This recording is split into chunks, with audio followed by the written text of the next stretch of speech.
जितना वादा किया था ना सारा झूठ निकलता है। बताइए हम लोग का विधायक तोड़ने का जहां तक बात की, आरजेडी ने अभी 4 विधायक को तोड़ा था। मोदी जी 400 पार कर पाए। बिल्कुल 400। किशनगंज भी बीजेपी एनडीए जीत रही है 40 में 40 बिल्कुल इस बार। ये लोग ना कमजोर लोगों को ना क्या करते हैं ना, ईडी लगा देते हैं, कभी सीबीआई लगा देते हैं, कभी कुछ लगा देते कुछ लगाते हैं। इसका एक सीट बिहार में नहीं है, वो बात कर रहा है सरकार गिराने का। और यही बिहार में अगर तेजस्वी यादव बच जाए ना तो हर युवा का सपना होगा और हर युवा अपने जो ना 2 रोटी कमाएगा, 2 रोटी के लिए आगे के लिए वो सोचेगा। जो ये गांधी मैदान में महारैली हुआ उसमें तो सिर्फ आरजेडी का दिखा कहाँ, सब लाल झंडा सीपीआई वाला ही था। किशनगंज भी बीजेपी एनडीए जीत रही है 40 में 40 बिल्कुल इस बार। तो इंडिया गठबंधन कुछ भी बना ले वो सरकार मोदी का ही बनेगा। लालू जी का 15 साल सरकार रहा, बिहार में एकदम गुंडा राज पूरा बिहार में फैला गया। न जाने उसके बाद उनको रोजगार जब मिला 4.5 लाख, उन्होंने वादा किया था कि हम लोग युवा को जो 10 लाख नौकरी देंगे, किए थे, लेकिन वो अपने वादा के अनुसार चले। लेकिन 17 महीने के बाद उनको क्या किया गया, अदला बदल करके और उनको हटा दिया गया।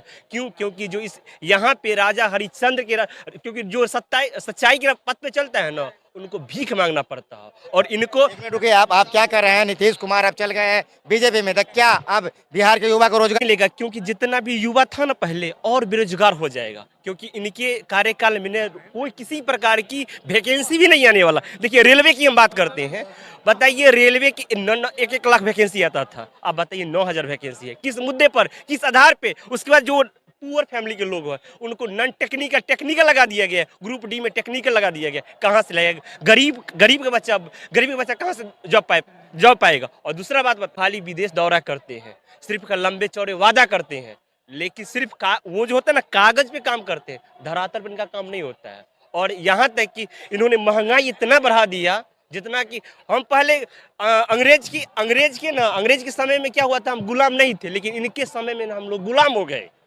अब बता देते हैं, क्योंकि यहाँ इतना बेरोजगारी बढ़ गया, इतना महंगाई बढ़ गया है ना। अब बताइए 50 रुपया, 100 रुपया, 200 रुपया में आपको लगेगा? बेरोजगारी बढ़ गया है, बिल्कुल बढ़ गया है। बेरोजगारी बढ़ गया है, बहुत ज्यादा बहुत बेरोजगारी बढ़ा है। हमारा तो नहीं लगता। बेरोजगारी बढ़ा है। जी जी बड़ा बहुत बेरोजगारी बिल्कुल बढ़ा। बस सुनिए एक बार और बताते हैं। इन्होंने बताया कि हम जो है से मंदिर बनवाते हैं, चलिए वो मुद्दा अलग की बात है, धार्मिक स्थल से होना चाहिए, लेकिन अगर कोई होटल भी खुलता है ना तो उन्हीं का आदमी रहता है, आम पब्लिक नहीं रहता है, उन्हीं का सारा सेक्टर होता है। और बताइए बीजेपी जितना वादा किया था ना सारा झूठ निकलता है। बताइए हम लोग का अभी दूसरा, उन्होंने क्या कहते लालू परिवार की बात करते थे ना, आज पता है उनसे ज्यादा उनको बीजेपी में सबसे ज्यादा परिवार उन्हीं का आता है ना, इस चीज। और दूसरा बात पता है ना, ये लोग ना कमजोर लोगों को ना क्या करते हैं ना, ईडी लगा देते हैं, कभी सीबीआई लगाते हैं, कभी कुछ लगाते हैं। और हाँ, ये लोग युवा को सिर्फ खाली भटका रहे हैं और रोजगार देने का काम नहीं कर रहे। लंबा चौड़ा भाषण कर दे बड़ी बात है, लेकिन रोजगार देने का काम नहीं करते। और यही बिहार में अगर तेजस्वी यादव बच जाए ना तो हर युवा का सपना होगा और हर युवा अपने जो ना 2 रोटी कमाएगा, 2 रोटी के लिए आगे के लिए वो सोचेगा। लेकिन इनके कार्यकाल में कुछ नहीं होने वाला है, हमको जो लग रहा है। मोदी जी रोजगार दे रहे हैं? कहाँ दे रहे हैं भाई? नहीं दे रहे हैं। नहीं दे रहे हैं। क्या बदला होगा 24 में? देखिए होना तो चाहिए। ग्रुप डी सुनिए, पहले रेलवे की बात किया जाता है। रेलवे की कितना प्राइवेट सेक्शन कर दिया गया है, बताइए। गरीब हम लोग गरीब आदमी है, आते हैं धक्का मुक्का खा के आते हैं रेलवे यहाँ पे एग्जाम देने के लिए, और पता है ना इतना कम वैकेंसी लगता है और उन्हीं लोगों को सेटिंग होता है नौकरी, उन लोगों के लिए, गरीब के बच्चा को नहीं मिल रहा। और लेकिन इस बार आरजेडी के सरकार में जो लड़का मेहनत किया है ना उन लोगों को मिला है, नौकरी मिला है, जिसका हाँ, क्योंकि वो बोलते हैं कि राजा की कुर्सी उन्हीं को मिलेगा जो हक के अधिकार होता है, लेकिन ये हक तो सबको छीन ले, रोजगार कर देता। और यहाँ नहीं, भुखमरी की समस्या पैदा करने वाले लोग हैं। और बताइए जितना महंगाई कांग्रेस के समय में नहीं था उतना महंगाई तो बीजेपी के सरकार में, बीजेपी के सर में। और हाँ, दूसरा पॉइंट है, ये लोग क्या करते हैं, तोड़ मोड़ के ज्यादा करते हैं, तोड़ना फुड़ना इनका नीति है। और बोलते हैं सत्य अहिंसा की बात करते हैं, ये सब सत्य असत्य बोलते हैं और हिंसा करते हैं। क्यों? हाँ, डगमगे,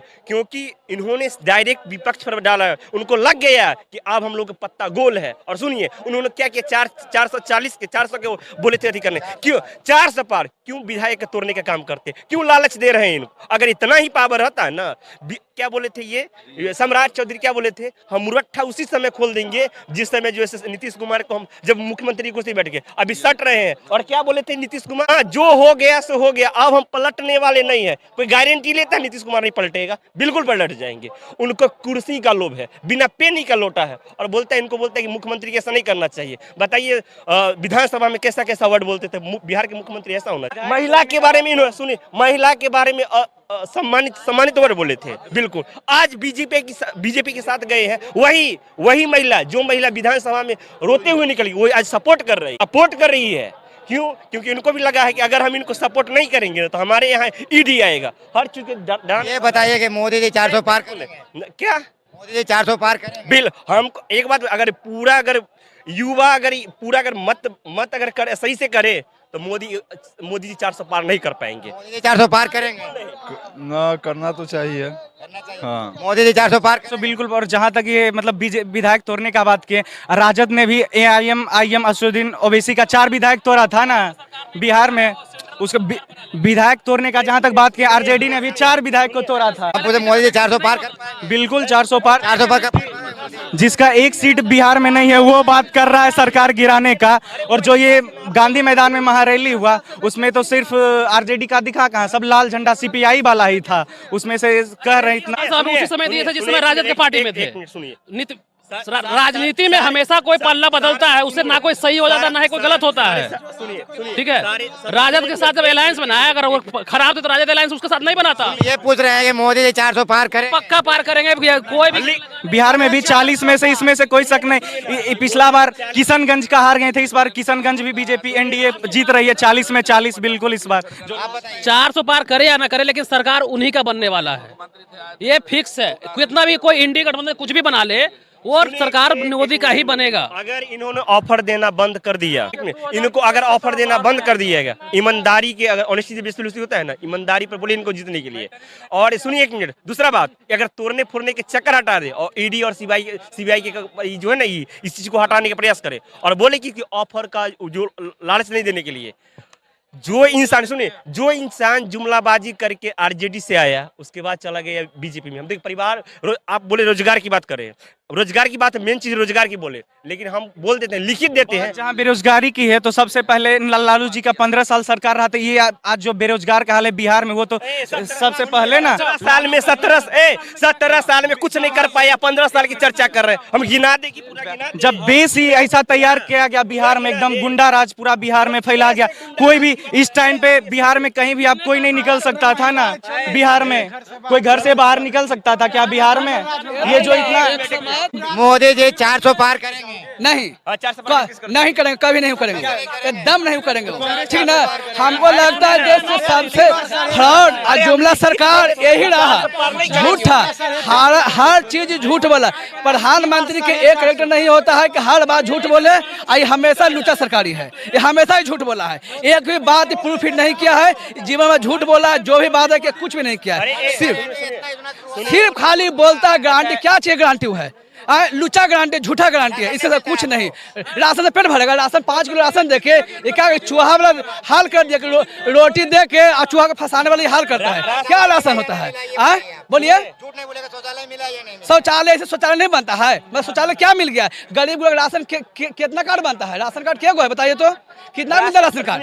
राशन कार्ड से चल लगा। रोजगार, लाखों लाख बेरोजगार आदमी है, बेरोजगार है। परिवार से आते हैं, ठीक है, सुनिए, किसान परिवार से आते हैं, वो एक मिनट, वो टैक्स हटा दे, उनको बोलिए हम 5 किलो चावल 5 किलो अनाज उनको दरवाजा पे पहुंचा देंगे, खाली टैक्स बोलिए उनको हटा देने के लिए। ठीक है, जितना टैक्स देते हैं ना उतना खाली हटा दीजिए। ये तानाशाही राज चल रहा है, ये तानाशाही राज चल रहा है। अब पब्लिक भी देख रहा है, दुनिया भी देख रहा है, ये तानाशाही राज चल रहा है, पूरा तानाशाही राज चल रहा है। तो पार करेंगे जी बिल्कुल 450 पार करेंगे, 450 एकदम। ये भारत के लिए मोदी जी बहुत कुछ किया, क्या नहीं किया? राम मंदिर बना रहे हैं, सब जगह मंदिर बनवा रहे हैं, सब कुछ। कोई भी चीज है आदमी के लिए, 2 चीज सुनिए ना, कांग्रेस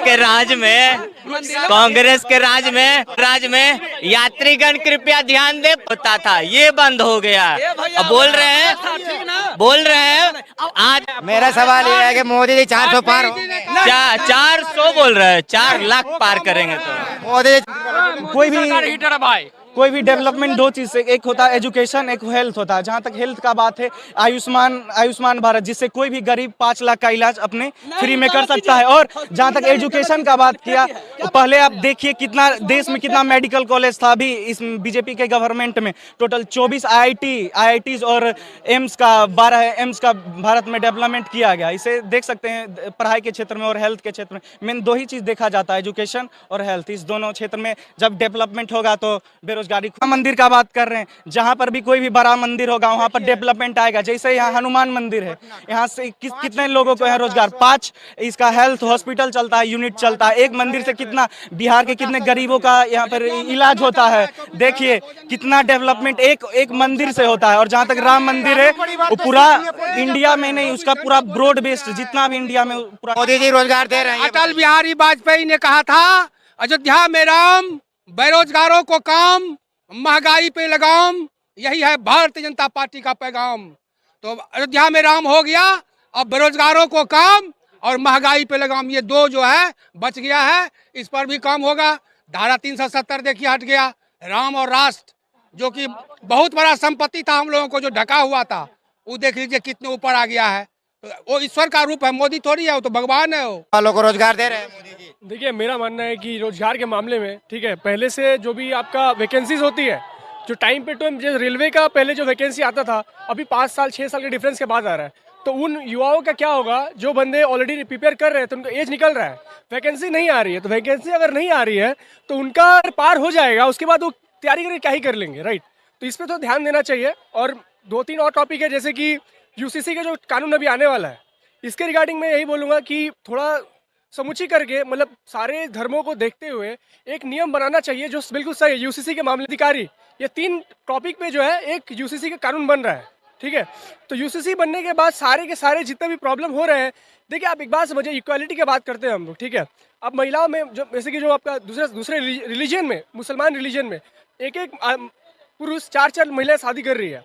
सोच के देखिए, वो 4 शादी में से जो एक पहला शादी किया, उसका साथ में जो 3 और पत्नियां आ रही है, तो उसका जो इक्वालिटी, उसका अधिकार है एक पति के ऊपर, वो नहीं रह रहा है, ठीक है। ये चीज़ को कहीं ना कहीं ये यूसीसी आने के बाद डेफिनेटली सब कुछ लगाम पे आ जाएगा। और मुझे लगता है इसके वजह से बीजेपी को भारी बहुमत जरूर मिलेगा अगर यूसीसी अगर पास हो गया। 400 पास मैं यही बोलूँगा कि ये लोकतांत्रिक है, ठीक है। ये कोई तानाशाही नहीं है। वो अगर अच्छा काम करेंगे तो डेफिनेटली पार करेंगे, अगर अच्छा काम नहीं करेंगे तो फिर प्रॉब्लम है। लेकिन मैं न्यूट्रली बात करता हूँ, ठीक है। उनका बहुत सारा अच्छा भी काम भी किया है, बहुत सारा खराब, मतलब खराब नहीं बोलूँगा, ऐसा स्टेप लिए जो वापस लेना पड़ा। जैसे कि जो आपका किसान जो आया था फार्म लॉ, ठीक है, फार्म्स लॉ, तो उनमें पहला जब देखिए कि जब आया था तो सभी कोई बड़ा चढ़ा के बोल रहा, हाँ बहुत अच्छा है, बहुत अच्छा है, बहुत अच्छा है। लेकिन जब उसको वापस ले लिए सब उसको क्रिटिसाइज करने लगे। तो बात ये है कि बिना किसी चीज़ को, पहलू को बिना परखे अगर आप किसी पे अगर ओपिनियन दे देंगे नहीं ये सही है वो गलत है, तो मैं ये नहीं मानता। मैं मानता हूँ पहले चीज़ को परखिए, अगर सही है तो सही बोलिए, गलत है तो गलत बोलिए। मैं सीधा सही कहूँगा कि देखिए मोदी जी अभी फिलहाल अच्छा काम कर, सिक्योरिटी के नाम देश के लिए वर्ल्ड वाइड पे जो उन्होंने किया है वो सराहनीय है उनके लिए। अरे जो BSF जो बॉर्डर को लेके जो किया है उन्होंने बहुत अच्छा किया है। जैसे कि आप देखिए घर में किसी का घुस के मारना, ये सब जो भी हो, इंडिया का एक मतलब समझिए वर्चस्व जो है वो अभी लहरा रहा है।